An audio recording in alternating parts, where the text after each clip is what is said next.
ಅಕ್ರಮ ಜಾನುವಾರು ಸಾಗಾಟ, ಇಬ್ಬರು ಆರೋಪಿಗಳ ಬಂಧನ. ಯಲ್ಲಾಪುರದ ಜೋಡುಕೆರೆ ಬಳಿ ಗಾಡಿ ತಪಾಸಣೆ ವೇಳೆ ಬಯಲಾದ ಅಕ್ರಮ. ಲಾರಿಯ ಚಾಲಕ ಮೈಸೂರಿನ ಮಹಮ್ಮದ್ ರಫಿ ಜಾಫರ್ ಪಾಷಾ ಬಂಧಿತ ಆರೋಪಿ.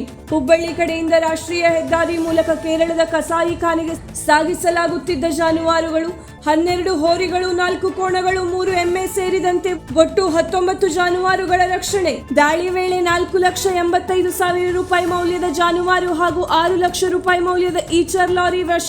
ಪಿಎಸ್ಐ ಸಿದ್ದಪ್ಪ ಗುಡಿ ನೇತೃತ್ವದ ಪೊಲೀಸರ ತಂಡ ದಾಳಿ. ಘಟನೆ ಕುರಿತು ಯಲ್ಲಾಪುರ ಠಾಣೆಯಲ್ಲಿ ಪ್ರಕರಣ ದಾಖಲು.